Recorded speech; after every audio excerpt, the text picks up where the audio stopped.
How's it looking?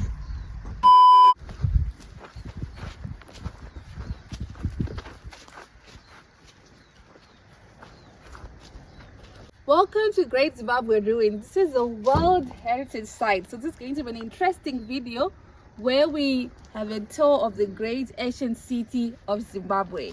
And this one. This one. Let's go.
Hi guys, welcome to my channel. Welcome back to my channel. Today we are at the great Zimbabwe, and we're going to give you a tour, and we're going to give you a historical class of how the great Zimbabwe came to be and how the people used to live and their daily life at the great Zimbabwe. So first, I'm going to make you know that I was an A-rated history student, and I knew all the Mutapa state.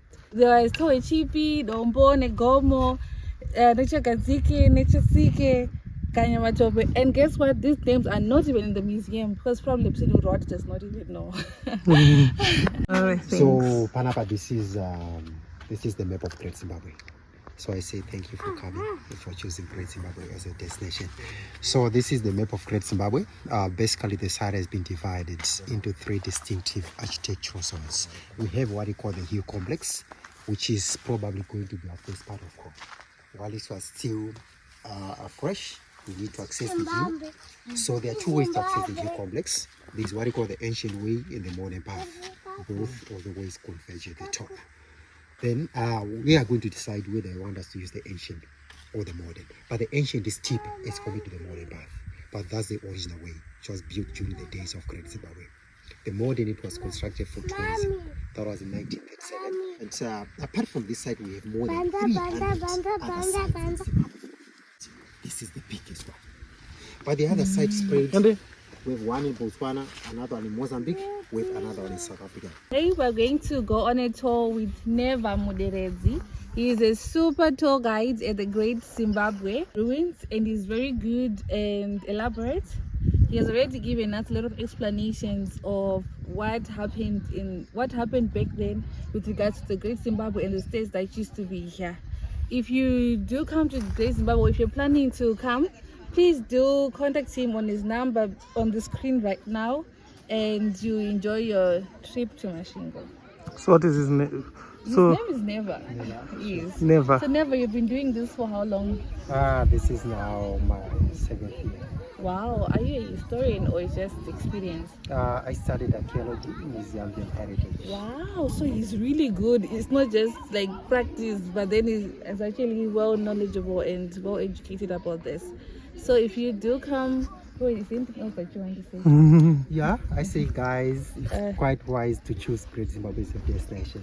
Also come ready to hike. Maybe come with the perfect shoes, perfect outfit to hike. I hope you see Neva soon. Right at top of the hill. Are you ready for hiking? I see guys, you are prepared. Yes, we are prepared. Touring the Great Zimbabwe is a hiking experience. So one has to be ready to go up the mountain and to go down the mountain, as well as walking for about 5 kilometers.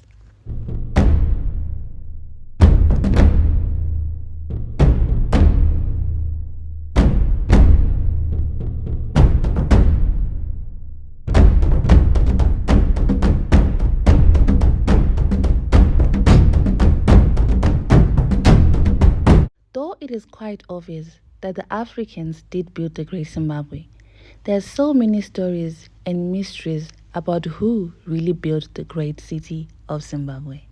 A number of theories have been made. Some believe that the Greek people built the Great Zimbabwe. Some even say some Asians or Chinese people could have built the Great Zimbabwe because the Africans were not competent or smart enough to build the Great Zimbabwe. There are some theories that even go to great lengths to try and discredit the Africans. Some theories even say this is totally some work of some spiritual power that could have built this, or some demonic spirit that could have built the Great Zimbabwe. But the Great Zimbabwe was built around 11,000 AD by the Bantu Shona-speaking people. About 4,000 people visit the Great Zimbabwe ruins per month, a number of them being from Europe and some from Asia, and a lot of local visitors from Zimbabwe and all around Africa. Having been built over 800 years ago, a lot of restoration work and maintenance work is put on the Great Zimbabwe ruins. Sometimes the rock do fall due to erosion, earth movements, and different types of faults. But the government of Zimbabwe has put so much effort and money into making sure that the Great Zimbabwe ruins are maintained. It's a tough hike going up the hill to go on top of the hill to see where the great king, the great Mutapa, would stay.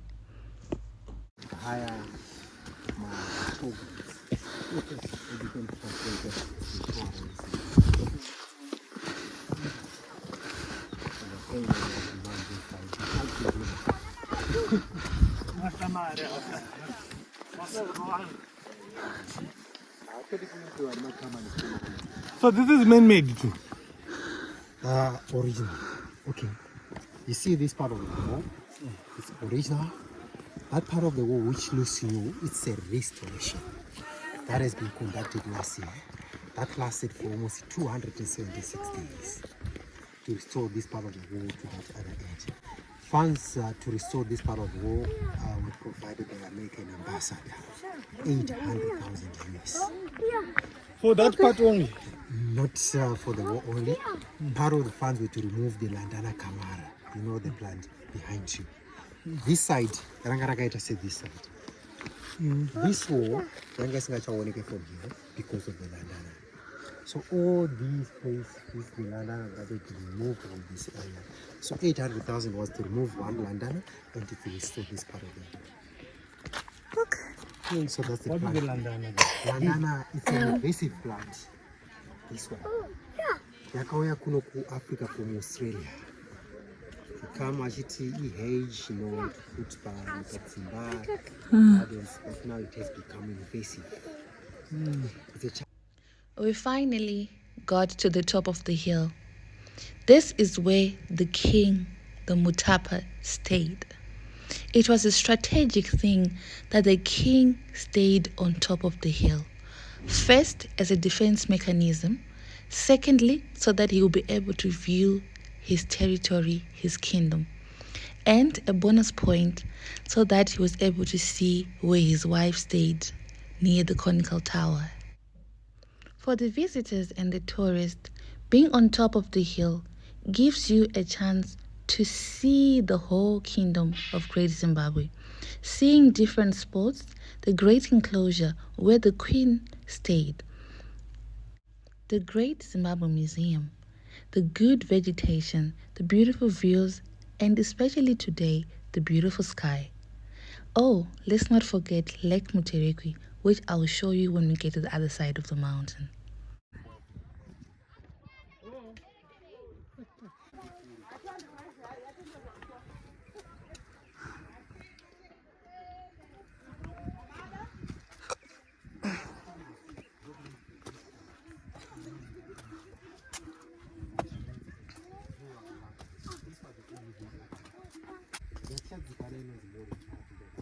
Supposed to go up there.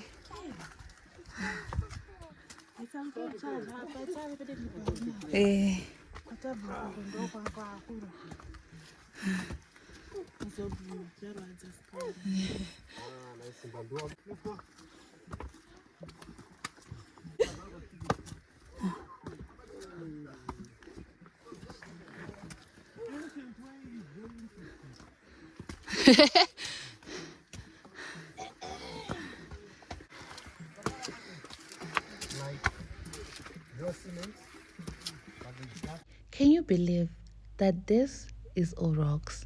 Only rocks. No cement, no salt, no glue, nothing was used to stick the stones together. They only put stones, one stone after the other, one stone after the other, building the great and beautiful walls of Zimbabwe.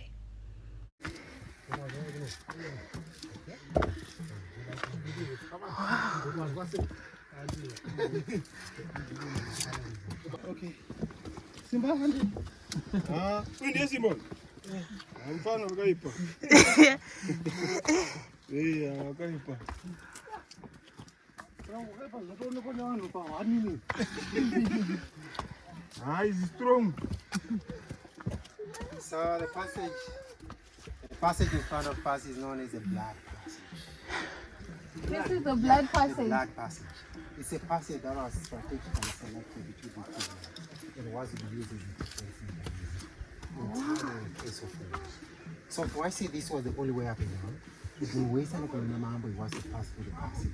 So We were told that this part of the climb that we're about to go on was called the blood passage.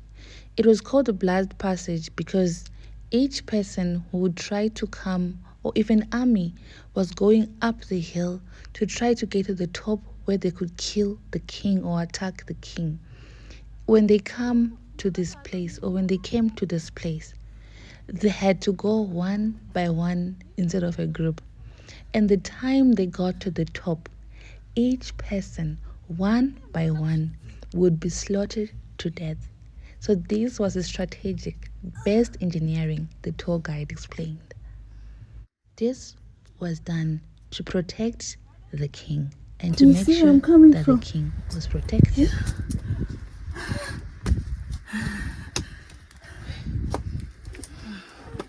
Exercise. This is not for the weak. The Magu Femero. What does Garabas?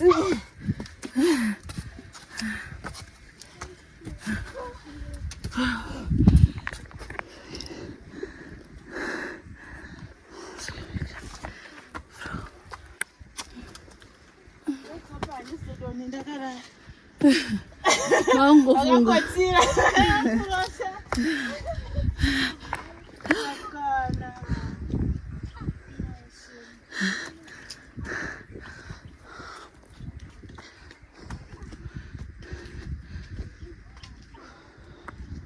Ling rocks.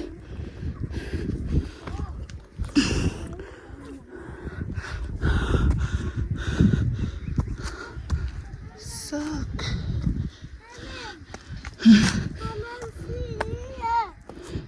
Wow. Wow. It's a lake, Simba. Not a swimming pool. Wow. I didn't even see. That is like this here.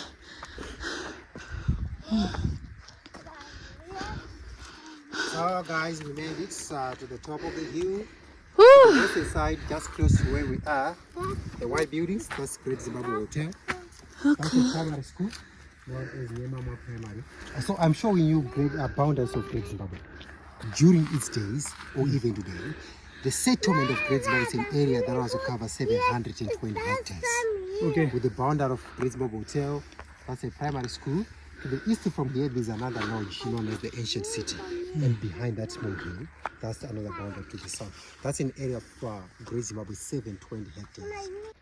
So we want to see what's inside this structure, which was the residence of the kings.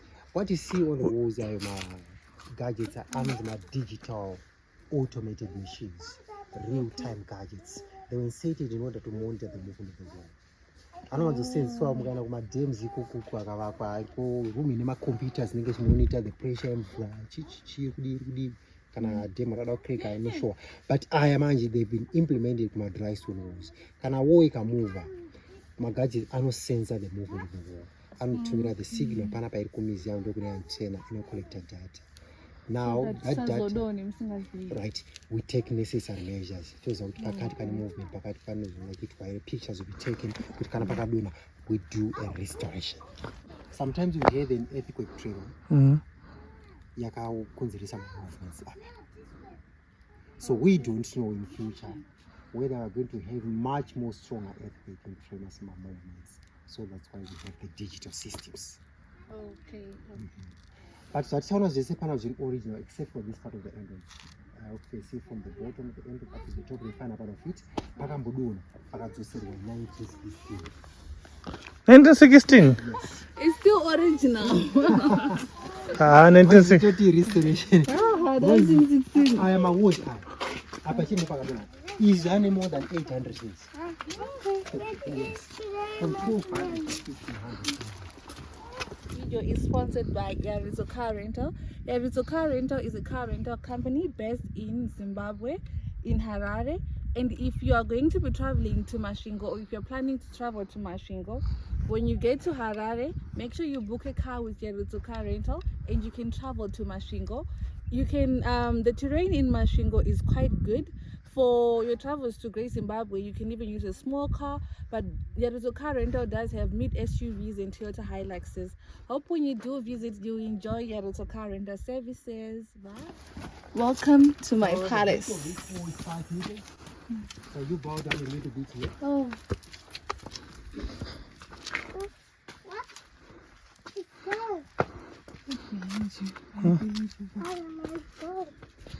Wow.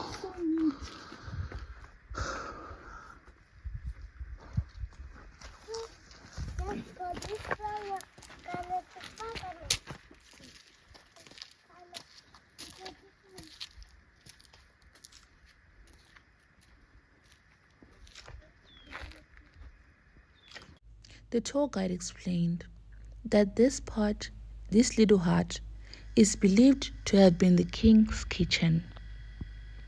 It was believed that if a new king was coming into power after the old king had died, a new layer of the kitchen would be put or built on top of the existing layer of the kitchen, such that when archaeologists were digging up this part of the hill, they actually discovered 7 layers of floor, showing that there had been 8 kings. We were told one of the reasons why the king stayed on top of the hill was because in the Shona culture, or maybe even in biblical stories, the king was symbolized or signified a hill, or the king was compared to a mountain, such that in the Shona culture, even when a king dies, the people say Gomo Rava, meaning the rock or the mountain has fallen.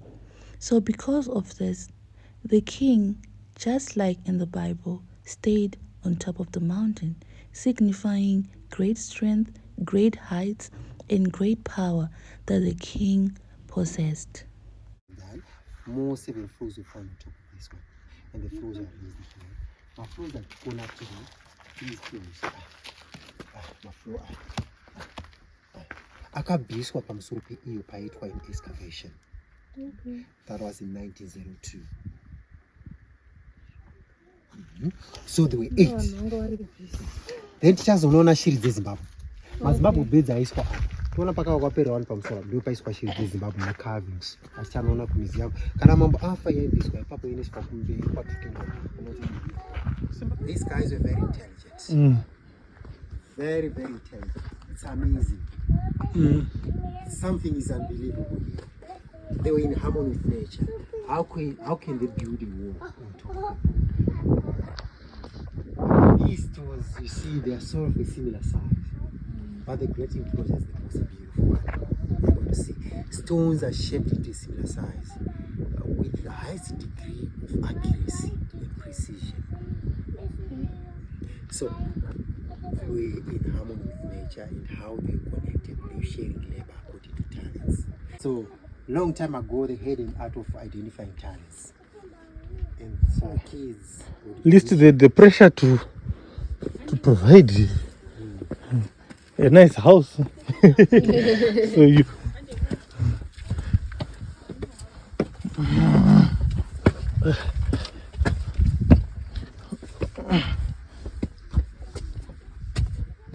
Wow.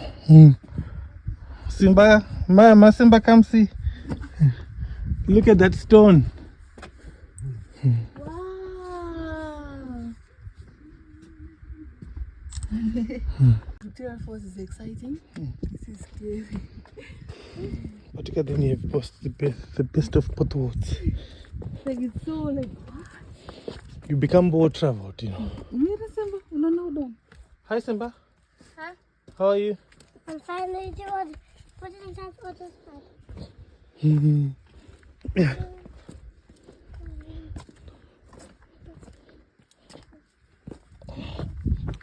We asked if there were actually huts or houses scattered in some of the spaces within this great enclosure.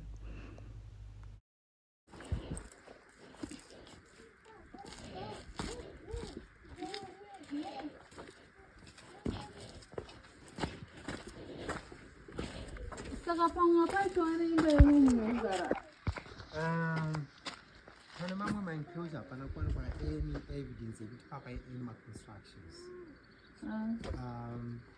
But Panamamu Pakwanwa evidence. So that's the one that we are going to talk about, that we will talk about. But see, Panapapa, this complex is like a maze. The hill complex has got matrix of elements every class.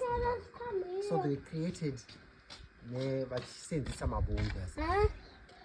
Some of them video, some are If you go this way, then I to sing an but Namagada to sing an so their matrix of elements just in So, but for He explained that the top part or the peak of the hill was really structured in a way that looked like a maze, just to mingle and confuse any people who wanted to come, or if people used a different entrance, they would end up being at the same place, or the king or his men would know exactly where the people were, and the other people would be confused. But however, down the hill, that's where there was evidence that showed that there could have been people staying on the way up the hill, or we can say on the way down the hill.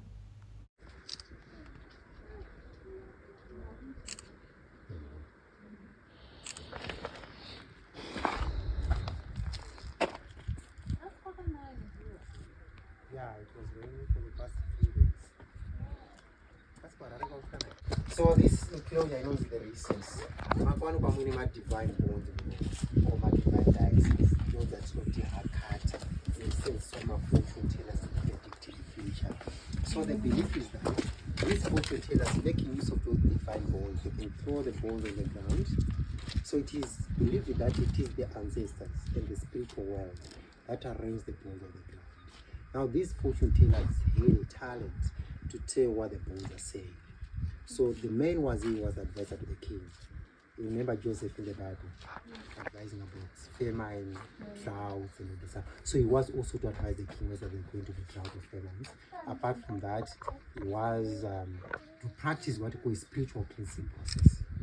So he said no one was to go to see the king before Great Zimbabwe. This is the only enclosure. There are wooden poles on the wall to support it.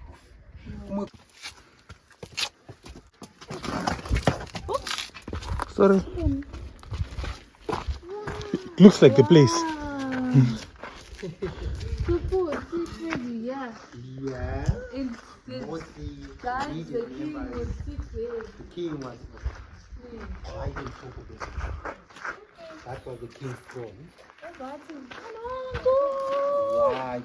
What language were they talking to? After that, not only chiefs, also we have fortune tellers in Zimbabwe. Oh.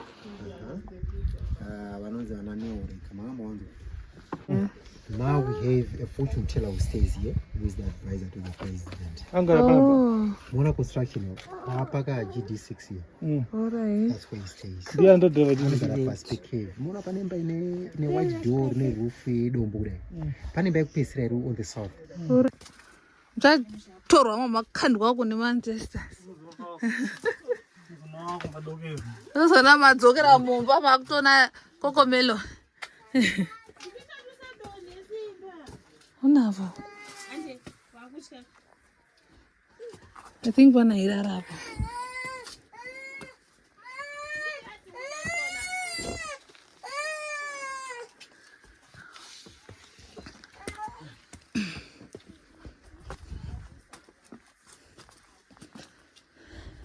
He looks like a good man to us.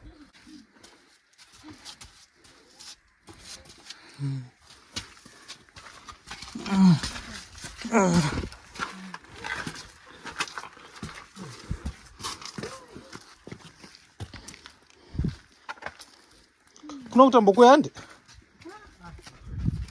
Ah. No, now done.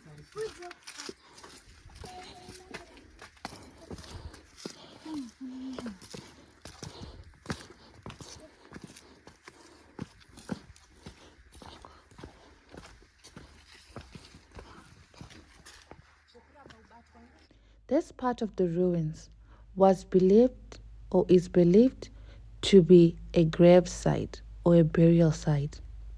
Just here where there's a pointy rock used to be a cave that is believed to could have been a cave that stretches over 500 kilometers from here to a place called Chinoi Caves. And another place almost a little over 600 kilometers from here called Kami Ruins. These places have other ruins a little similar to this one. It is believed that this cave was eventually closed to try and prevent other people, tourists and just curious people, from getting into the cave trying to see where the cave led to, or trying to recover minerals and precious ornaments that the African kings were buried with. 7 kings are believed to have been buried under this cave. We were now making our way down the hill to go to see the other section of the ruins, the palace where the queen stayed. This path that we were using is believed to have been the route that the people who lived on top of the hill used to go down the mountain to go fetch water at the bottom of the mountain where there were some water streams.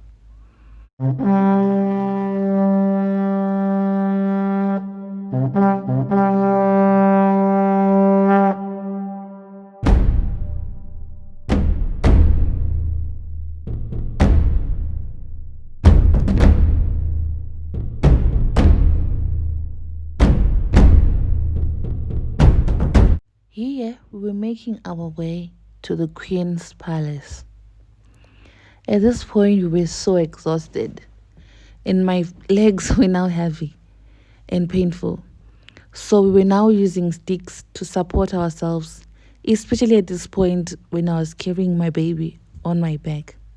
For those who don't know, this is the African way of carrying your baby. And my assumption is this is probably how a lot of women in this kingdom carried their babies as they walked and moved around the palace and the area. Most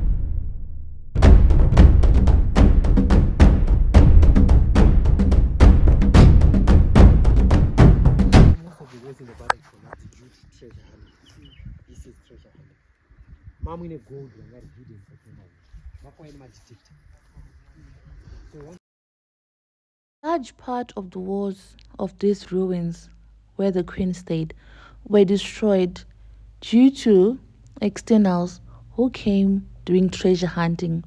So they dug up the walls, they moved some of the parts. Now we are entering the Queen's Palace.